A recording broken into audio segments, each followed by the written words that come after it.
বিএনপির ভারপ্রাপ্ত চেয়ারম্যান তারেক রহমানের নির্দেশনায় ফেনী জেলার ফুলগাজী উপজেলার মুন্সিরহাটে ভারতীয় পানিতে বন্যা কবলিত ক্ষতিগ্রস্ত অসহায় মানুষকে নগদ টাকা এবং রান্না করা খাবার বিতরণ করেছে ফেনী ১ আসনের সাংগঠনিক সমন্বয়ক ও ঢাকা মহানগর দক্ষিণ বিএনপির আহ্বায়ক রফিকুল আলম মজনু।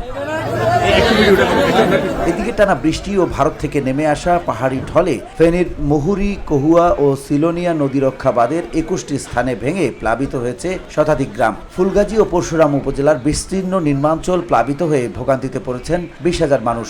বিভিন্ন সড়ক পানিতে তলিয়ে গিয়ে ব্যাহত হচ্ছে যান চলাচল।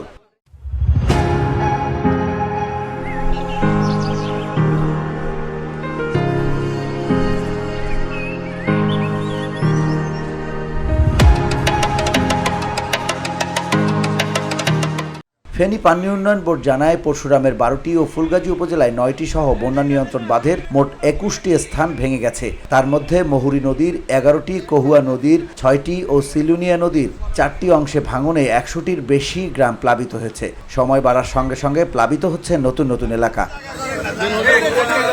জেলা প্রশাসন সূত্র জানিয়েছে, পরশুরাম, ফুলগাজী, ছাগলনাইয়া ও ফেনী সদর উপজেলার আংশিক অংশে ৪৯টি আশ্রয় কেন্দ্রে বন্যা দুর্গত ৬,৮২৬ জন মানুষ অবস্থান করছে। পরশুরাম ও ফুলগাজী উপজেলা প্রশাসনের সঙ্গে সমন্বয় করে এরই মধ্যে ৯০ জন স্বেচ্ছাসেবক মাঠে কাজ করছে। আশ্রয় কেন্দ্রগুলোতে রান্না করা ও শুকনো খাওয়ার বিতরণ করছে প্রশাসন। পানির স্রোতের কারণে ফেনী পরশুরাম সড়কে যান চলাচল বন্ধ রয়েছে।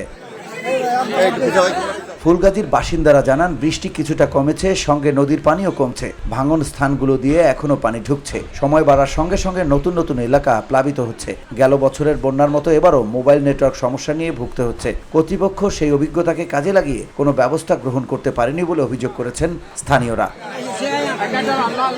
VOD Bangla news desk.